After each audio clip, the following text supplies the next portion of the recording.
Well, hello everybody, my name is Roger and welcome to my channel, Rogers Reads. So today I'm doing my November wrap-up part 1. I usually split up my wrap-ups into 2 parts so I don't end up with a 30-minute long video. And as usual, I'll post a link to all the books below as well as the time when they're discussed on the video. And that way you can jump to the discussion of a specific book if you so choose. So, the first book that I read this month in November was entitled A Tree Grows in Brooklyn by Betty Smith. So, A Tree Grows in Brooklyn takes place in Brooklyn at the beginning of the 1900s to about 1920 and chronicles the life of a young bookish girl named Francie Noland and the rest of her struggling, impoverished family. Francie's father is an alcoholic and works intermittently as a singing waiter, and her mother works as a scrub woman cleaning local apartments. So Francie's world is pretty tough overall, and her family has to really struggle with finances, with brutal work, and unexpected death. The Nolan family is poor, very poor, but they manage to eke out a living for themselves with plenty of hard work and sacrifice. And despite the hardships and challenges of daily life, there's also a great deal of happiness as well. Happiness resulting from love of family. Happiness coming from successes and triumphs here and there that provide not only hope, but also a desire to strive to better our circumstances. So I felt that Francie's story is still surprisingly captivating and relevant today in spite of taking place well over a century ago. So the reasons for this, I think, is that Francie and her family experienced the same things that we all do. Love, birth, difficult circumstances, marriage, struggle, and striving to better ourselves. So this is an inspiring story about the resilience of the human spirit and how determination, self-awareness, and sacrifice can help us improve our circumstances. So all in all, it's a heartfelt, well-written book about a young girl's coming of age at the turn of the 20th century, and I thoroughly enjoyed being transported to another time to catch a glimpse of what life was like for the Nolan family. Now, I will say that this book wasn't heavy on plot or action, and it took me a little bit to get into the story. I actually was about 40 pages in, and I considered DNFing it because I thought, God, this is boring. But I'm really happy I stuck it out, and it ended up to be quite a compelling, moving story full of rich and interesting characters. So, yeah, A Tree Grows in Brooklyn. So the next book I read this month was entitled And the Ocean Was Our Sky by Patrick Ness. So I really love Patrick Ness, and when I heard that he wrote sort of a reimagining of Moby Dick, but it was told from the point of view of the whales, well, I simply had to pick it up. Even though I hate to admit that I'm not much of a fan of Moby Dick.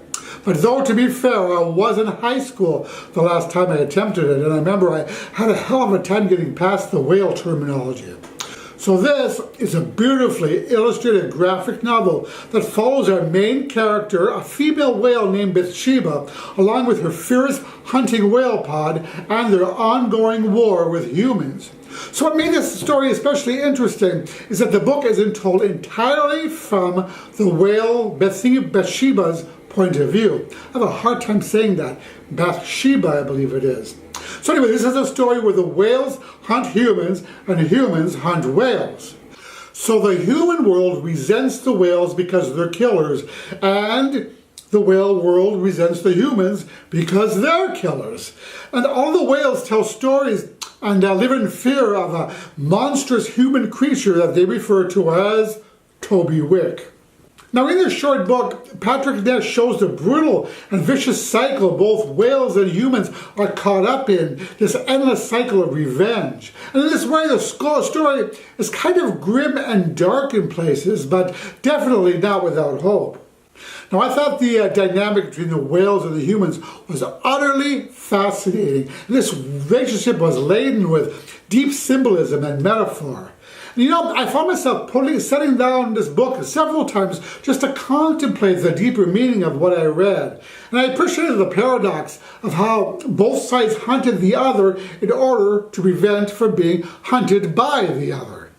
Now, I've seen this book referred to as an upside-down retelling of Moby Dick, and that description nailed it in my opinion, especially since the whales refer to the bottom of the ocean as their sky, hence the title, and then they refer to as the human sky as the abyss.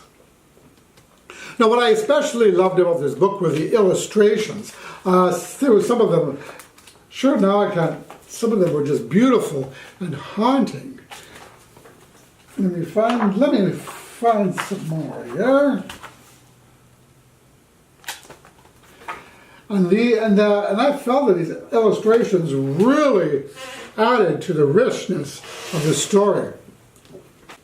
In fact, I'd go so far as to say that they're integral to the story, so you definitely don't want to bypass the illustrations when you're working your way through the novel. You want to sit and really look at the drawing. And there were so many interesting themes to this story, such as clinging to the past, obsession, war, the passing down of prejudices, the pursuit of violence, the hatred of others different from oneself, and how often we end up becoming the monster that we think we're fighting. The ending, by the way, was amazing and I loved it. So all in all, And the Ocean Was Our Sky was a wonderful, multi-layered, thought-provoking fable with gorgeous illustrations and beautiful writing that's well worth the read. And I ended up giving this phenomenal book 5 stars. So the next book that I read in November was entitled Grim Lovelies by Megan Shepherd. So Grim Lovelies, if I can get this without the glare there. So Grim Lovelies is an urban fantasy that takes place in a world where witches turn animals into humans, and such creatures are called beasties. So think of Cinderella's fairy godmother turning the mice into horsemen. So this story follows our main character, Anouk, a beastie who, though she looks to be 17, is only 1 year old. So now her destiny is tied to the evil witch who created her, Mada Vitora, is the witch's name, who enchanted Anouk into existence to serve as the witch's slave. So now Anouk spends her days cleaning and serving the witch, never being allowed to leave the house. But all this changes one day when Anouk finds the witch in her bedroom, apparently murdered and lying in a pool of blood.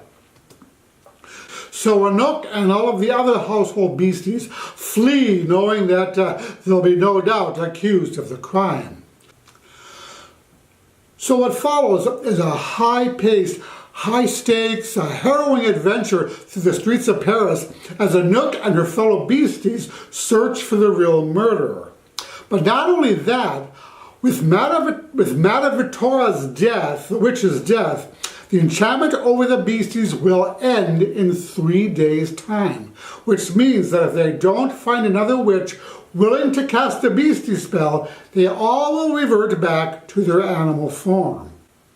So along the way, Anouk and her beastie companions encounter oppressed goblins, fight off magical hexes, are pursued by evil crows, seek the aid of other witches who may or may not be trustworthy, work with the deceased witch's son, also known as Witch's Boy, who also may or may not be trustworthy, break into the organization of the Hot, an organization of mostly evil witches, and of course the race against the clock to find not only the original beastie spell, but also a witch who would be willing to cast it. So I really loved Anouk's character in this book, and I loved how she evolved throughout the story.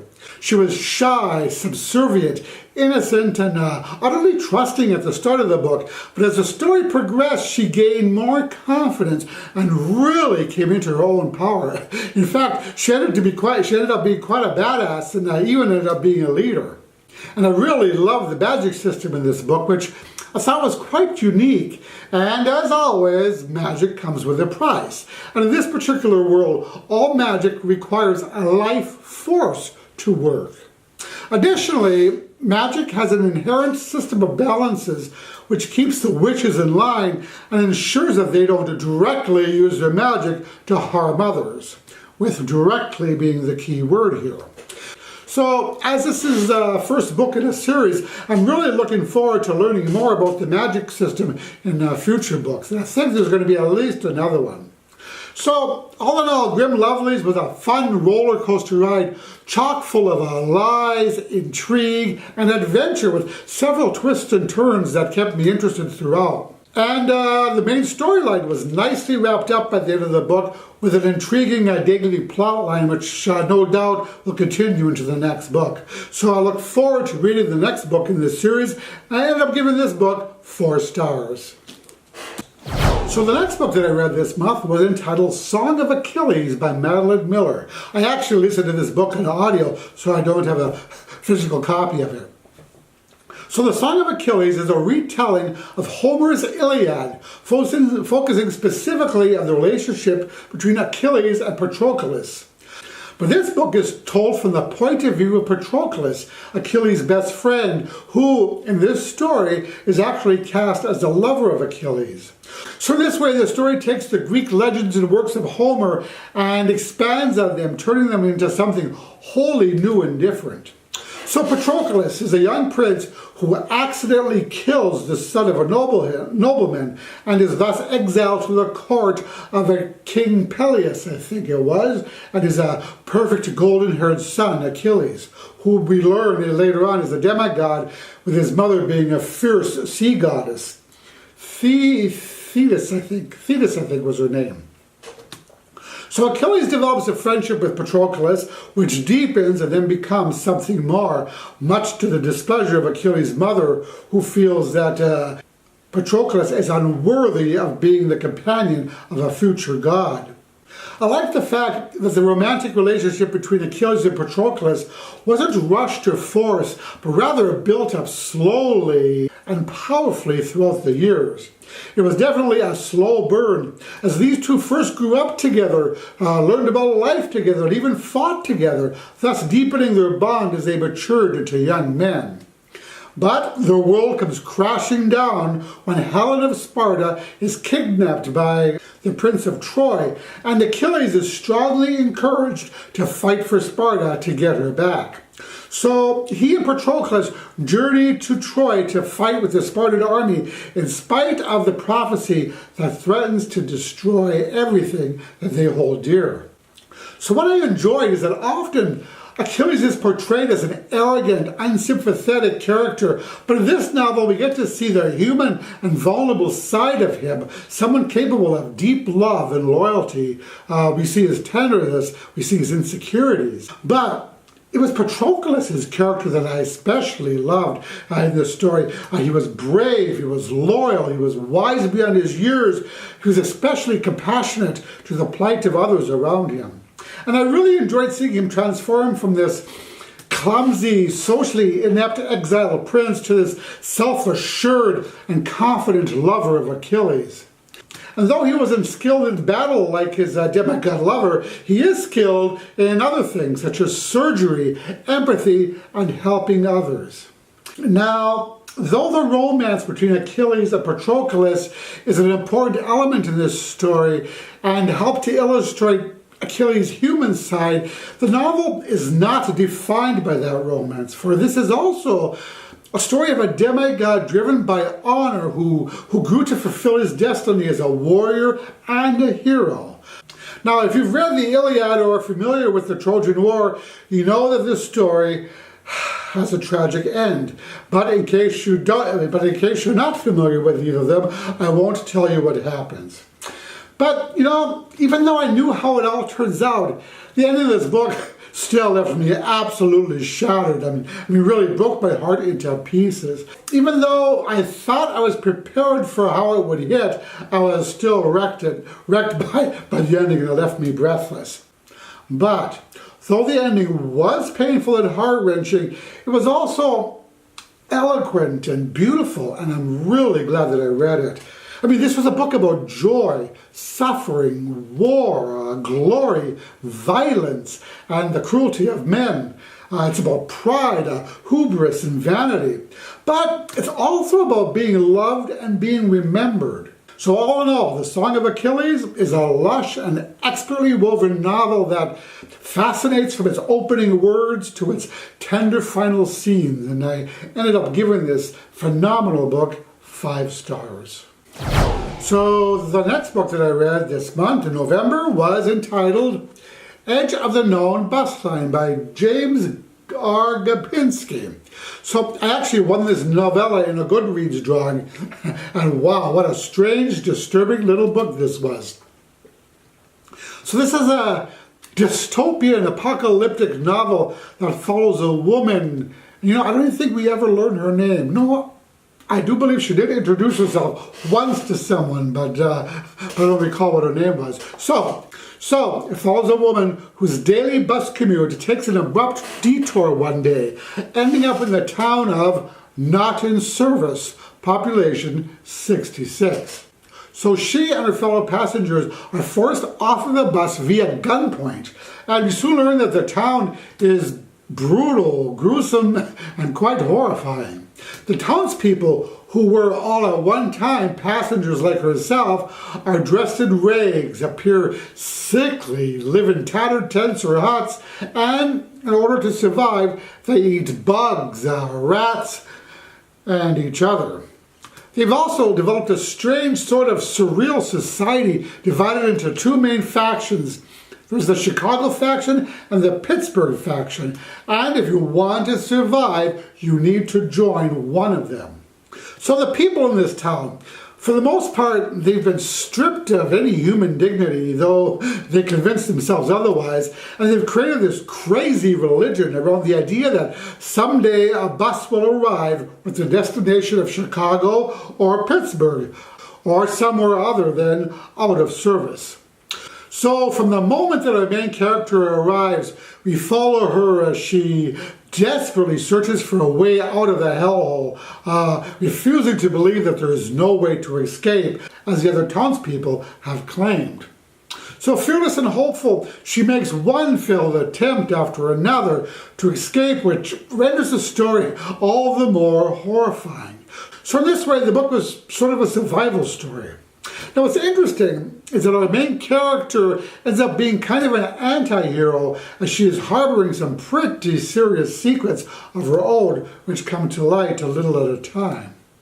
So this truly messed up world was also fascinating in a morbid kind of way. It was gross, it was disturbing, and super cringeworthy. But yet, the story with its twisted plot was also quite a page-turner, as you want to see if our heroine would finally manage to escape the nightmare into which she's been unwillingly placed. It was also interesting that no matter how dark and twisted the story was, there was a good peppering of humor thrown in. Dark humor, mind you, but humor nonetheless. And I actually did catch myself laughing out loud several times while reading this.